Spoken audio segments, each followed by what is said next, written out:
আল্লাহু আল্লাহ। শুকরিয়া আদায় করলে নিজের লাভ, শুকরিয়া আদায় করলে আমার লাভ, আমার আল্লাহর কোনো লাভ নাই। আর শুকরিয়া না আদায় করলে আমার লস, আমার আল্লাহর কোনো লস নাই। শুকরিয়া আদায় করে আল্লাহর কৃতজ্ঞ বান্দা হয়ে ঠিকানা জান্নাতে নিতে পারেন। আবার অকৃতজ্ঞ নাফরমান বেঈমান হয়ে আল্লাহর অবাধ্য গোলাম হয়ে নিজের ঠিকানাটা জাহান্নামে করায় নিতে পারেন। কথা বলেন ঠিক না? একটু মনোযোগ দিয়ে শুনবেন আমার ভাইয়েরা, গভীর মনোযোগ। কেন আল্লাহর শুকরিয়া আদায় করবেন না? কেন শুকরিয়া আদায় করবেন না? আল্লাহ রাব্বুল আলামিন এত নিয়ামত আপনাকে আমাকে দান করেছেন। দেহের ভিতরে যদি তাকায় দেখি কোটি কোটি টাকার নিয়ামত দিয়েছেন কে? আরো জোরে বলেন কে? এই দুনিয়ার জমিনে কত মানুষ আছে প্রতিবন্ধী? আল্লাহ তাআলা আপনাকে আমাকে প্রতিবন্ধী বানায় নাই। এই দুনিয়ার জমিনে কত মানুষের পা নাই? আপনি আমি কি সুন্দর পা দিয়া হেঁটে হেঁটে মাহফিলে এসেছি। এই যে সুস্থতা দিয়েছেন কে? আরো জোরে বলেন কে? আমার ভাইয়েরা, গভীর মনোযোগ। পারস্যের কবি শেখ সাদী রহমতুল্লাহ আলাইহি পায়ের ভিতরে স্যান্ডেল নাই, এক জোড়া জুতা নাই, মনটা বড় খারাপ। ডেকে বলে, আল্লাহ আমি এত বড় কবি আর আমার পায়ে জুতা নাই। পথ চলতে চলতে তাকায় দেখে আল্লাহর একজন বান্দা বসে আছে যার দুইটা পা নাই। মুহূর্তের মধ্যে চোখের পানি ছেড়ে দিয়া সিজদায় লুটিয়ে বললেন, আর ডেকে বলে, আল্লাহ আমার পায়ে স্যান্ডেল নাই, আমি মন খারাপ করেছি। এই দুনিয়ার জমিনে তোমার এমনও বান্দা আছে যার দুইটা পা নাই। আল্লাহু আকবার। আমার ভাইরা, কেন আল্লাহর শুকরিয়া আদায় করবেন না? কুড়িগ্রাম জেলা একবার ওয়াজ করতে গেছিলাম। আমার আগে যিনি বক্তা ছিল অন্ধ হাফেজ সাহেব, একসাথে খাইতে বসেছিলাম। হঠাৎ করে বিদ্যুৎটা চলে গেল।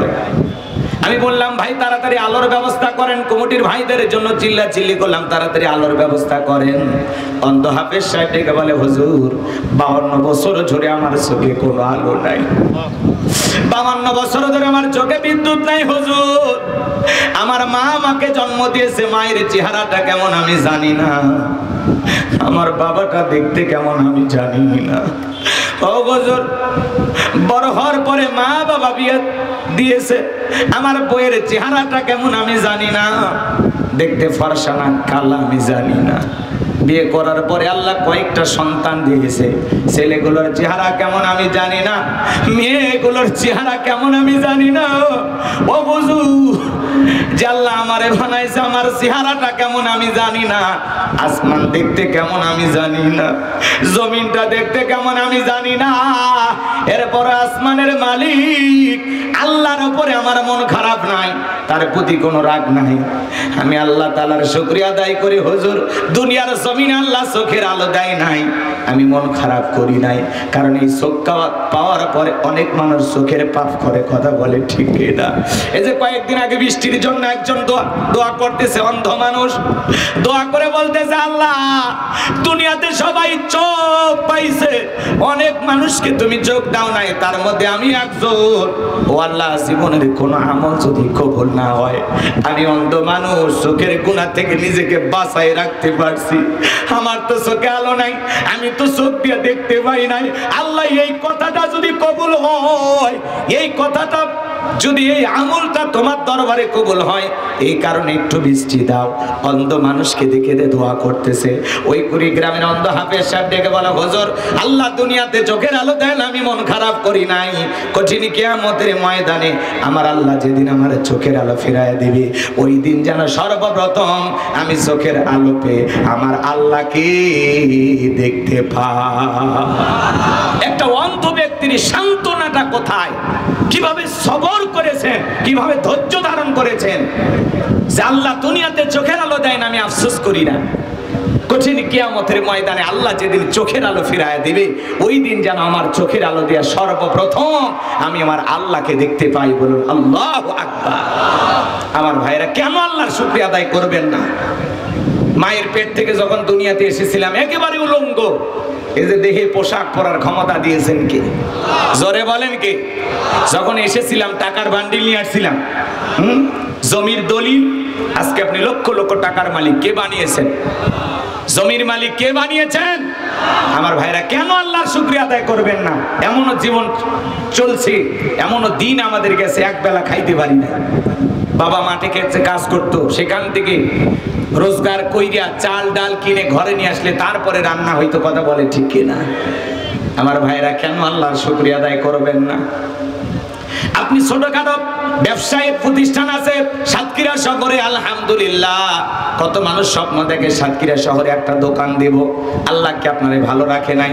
কত মানুষ রেল স্টেশনে শুয়ে আছে মাথার তলে ইট দিয়া, আপনার তো একটা ছোট্ট ঘর আছে, যে ঘরে খাট আছে, মাথার তলে বালিশ আছে, ওই রেল স্টেশনে পড়ে থাকা মানুষের চাই থেকে আপনি ভালো নাই। কত মানুষ আছে যাযাবর কাগজের তৈরি করা ঘর বাড়ি বানায়া তারা বসবাস করতেছে, আল্লাহ কি তার চাইতে আপনাকে ভালো রাখে নাই? আপনি সৌদি আরব, দুবাই, মালয়েশিয়া প্রবাসী, আরে ভাই আপনি তাও প্রবাসী, আপনার মতো কত মানুষ বিদেশে যাওয়ার জন্য স্বপ্ন দেখে, কথা বলেন ঠিক কিনা?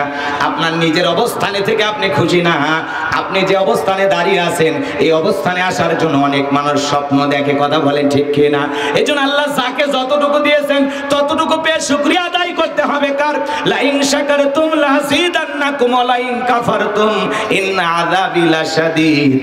নিয়ামত পাওয়ার পরে যারা শুকরিয়া আদায় করে আমি আল্লাহ পাক তাদের নিয়ামতগুলোকে বাড়াইয়া দেই, আর যারা নিয়ামত পাওয়ার পরে না শুকরিয়া আদায় করে অকৃতজ্ঞ হয়ে যায় আমি আল্লাহ পাক তাদের নিয়ামতগুলোকে ছিনায়ে নেই। তাদের জন্য রয়েছে কঠোর আযাব এবং শাস্তির ব্যবস্থা। জোরে বলেন নাউজুবিল্লাহ। কেন আল্লাহর প্রশংসা আদায় করবেন না? এত সুন্দর পৃথিবীতে বসবাস করার সুযোগ করে দিয়েছেন কে? আরো জোরে বলেন কে? এত সুন্দর করে দেহের ভিতরে কোনো ত্রুটি নাই। লাকাদ খালাকনাল ইনসানা ফি আহসানি তাকওয়িম। এই যে সুন্দর আকৃতি দিয়া এত সুন্দরভাবে নিপুণভাবে কে সৃষ্টি করেছেন? খালাকাল ইনসান, মানুষ সৃষ্টি করেছেন কে? সে আল্লাহর কৃতজ্ঞতা আদায় করা দরকার আছে না নাই? তাহলে সব সময় প্রশংসা হবে কার? এই দুনিয়ার জমিনে যা কিছু দেখতেছি হুয়াল্লাযী খালাকালাকুম মা ফিল আরদি জামিআ। বান্দা পৃথিবীর জমিনে যা কিছু দেখো সব কিছু আমি আল্লাহ পাক তোমাদের জন্য সৃষ্টি করেছি, আর তোমাদেরকে সৃষ্টি করেছি আমি আল্লাহর গোলামি করার জন্য, কথা বলেন ঠিক কিনা? তাহলে আমরা গোলামি করব কার? ইবাদত করব কার? ভাই শুকরিয়া আদায় করেন, সুখে থাকি আর দুঃখে থাকি সর্ব অবস্থায় প্রশংসা হবে কার?